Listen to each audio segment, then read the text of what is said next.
All right, for this lesson, we are going to be reteaching ordering rational numbers. Two things that I want you to have out with you.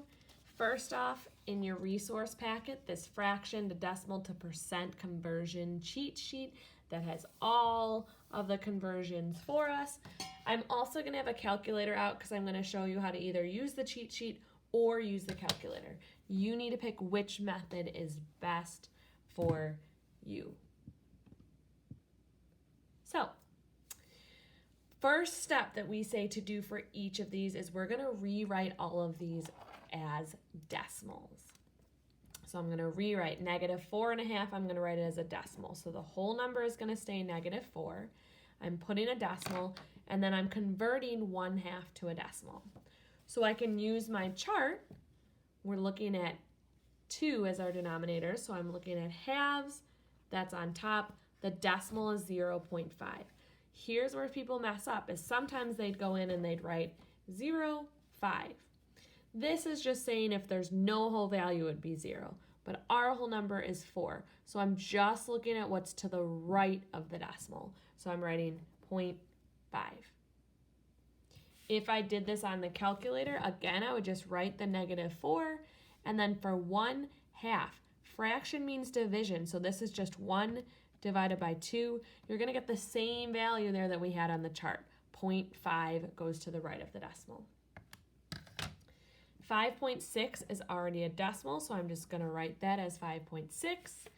-4 3/8. So I'm writing the whole number, writing the decimal point.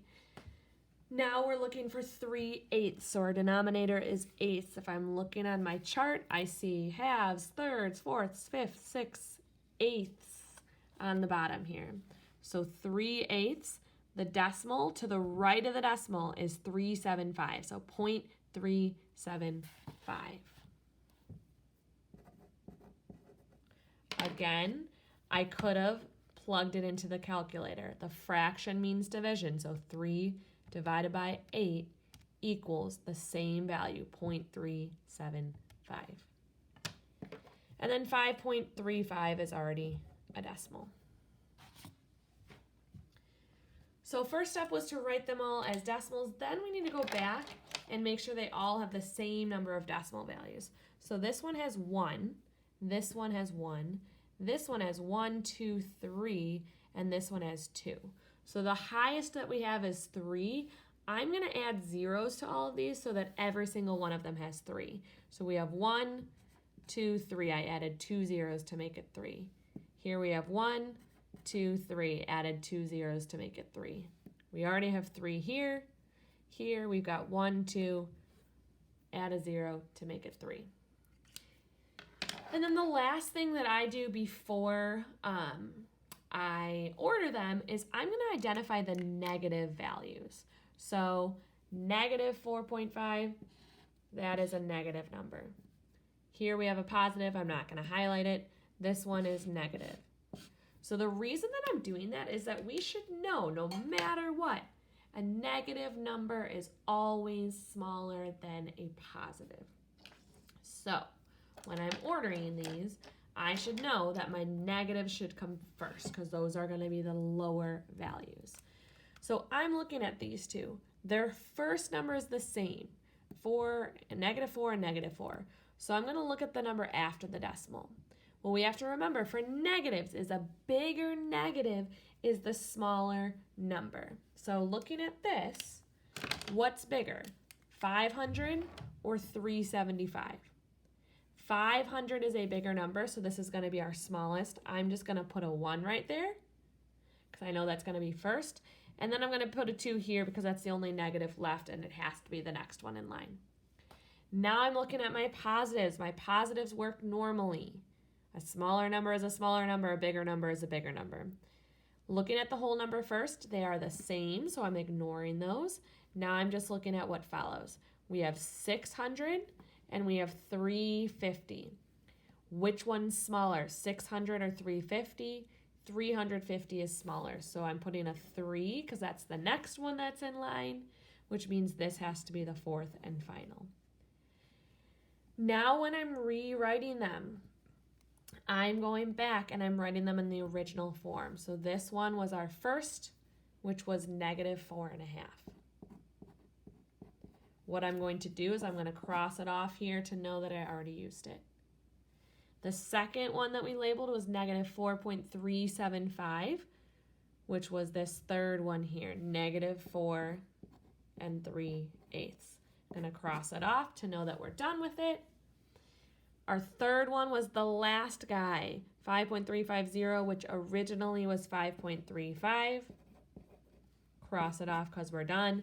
And the fourth and final was originally 5.6. And those are your numbers from least to greatest. All right, number 2, same thing. We're going to first rewrite them all as decimals. So the first number is already a decimal. I'm just going to write it down, 7.8. -7 7/10. So I'm writing my whole number. I can either use my chart with the fraction tenths at the bottom, finding 7/10. The decimal equivalent is 0.7. On my calculator, I can plug that into 7 divided by 10 equals 0.7. Again, we don't include the 0. That's just talking about the whole number. Our whole number is -7, so just 0.7. -7.54 is already a decimal, and then 7 1/8. So I'm going to find eighths on my chart. I see eighths in the bottom left, and we're looking for 1/8. Is just looking to the right of the decimal, 0.125. So 0.125.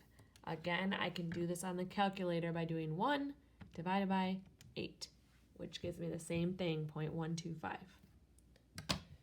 Now we're going to go through, we're going to see how many numbers to the right of the decimal. This one has 1, this one has 1, this one has 2, this one has 3. So the largest that we have is 3. I'm going to add 0 so they all have 3. We've got 1, 2, 3. 1, 2, 3. 1, 2, 3. And that already has 3. And then last thing, I'm highlighting my negatives. This is positive, not going to highlight it. This one's negative, I'm highlighting. This one's negative, I'm highlighting. This one is not. So again, my 2 negatives should be my first 2 numbers. My 2 positives should be my second 2 numbers. All right, looking at the negatives first. Their whole values are the same, -7 and -7. So I'm just looking at the numbers to the right of the decimal. Remember, a bigger negative is a smaller number. So what's bigger, 700 or 540? 700 is bigger. So this is going to be our first one. Which means, since this is the only other negative left, this has to be our second one. Now we're looking at our positive values. Positive values work normally. A smaller number is a smaller number. They have the same whole number, so I'm not looking at that. I'm looking just to the right of the decimal. We have 800 and we have 125. Which one's smaller? 125. So that's going to be our third number, which means this is our fourth and final.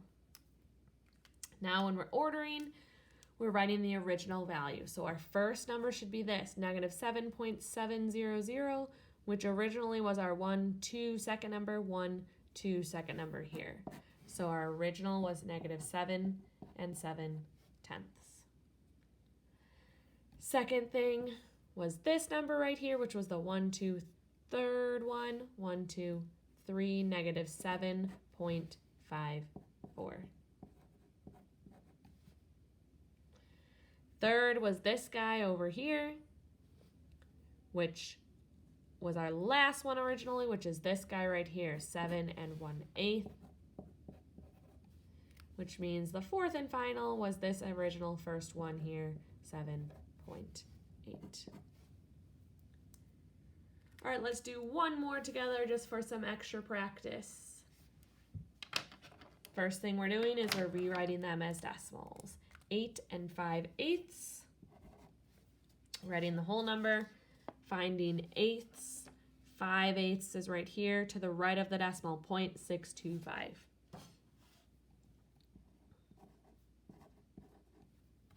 Again, I can do this on the calculator. 5 divided by 8 gives me 0.625. Don't include the whole number, just to the right of the decimal.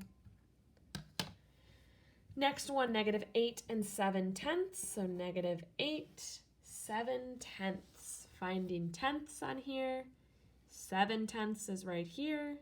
Equivalent is 0.7. Again, I can do this on the calculator. 7 divided by 10 equals 0.7. This right here is already a decimal. When I rewrite it, I'm going to be careful to write this bar over the 7 because that's important. We'll talk about that in a minute. And then this last one is also already a decimal, so just rewriting it. Now checking to see how many numbers to the right of the decimal. We have 1, 2, 3, 1, 1, 1, 2. So again, the longest that we have is 3. I'm going to add to each of these so they all have 3. This we have 1, so I'm going to add 2 zeros, but I want you to be really careful here. I'm going to put a little star up here. This one's important. This bar right here tells us that it's not 7 followed by a bunch of zeros. This 7 repeats. So I'm still going to add 2 numbers, but instead of adding 2 zeros, I'm adding 2 sevens.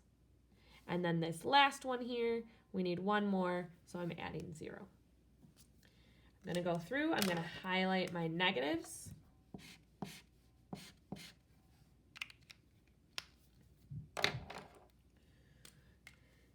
Looking at my negatives, they have the same whole number, so I'm just looking at the part after the decimal. And this is where it was really important to pay close attention to that repeating bar. We have 700, we have 777. Remember, the bigger negative is the smaller number, so what's bigger? 777. Since this is our only negative left, that means that one is next. Now looking at the positives. Oop, actually I lied. Sorry, guys. We have 3 negatives this time. Let's look closely. So we have 700, 777, and 680. So again, first thing is we're looking for the smallest number. Our biggest negative is our smallest number. So what's the biggest? 700, 777, or 680? It still is 777. That's the biggest. After that, it's between these two, 700 or 680. Which one's bigger? 700. Which means now, process of elimination, this is the only negative left, so it has to be this one next. And we only have 1 positive value, so that's going to be our biggest number. Now rewriting them. Number 1 over here was our 1, 2, third one, 1, 2, 3, originally -8.7 with a bar over it. Number 2 is right here. It was our second number, 1, 2. It was -8 and 7/10. Our third one was the last number, so this guy up here, -8.68. And our fourth and final was this first guy here, which originally was 8 and 5/8. And that's it.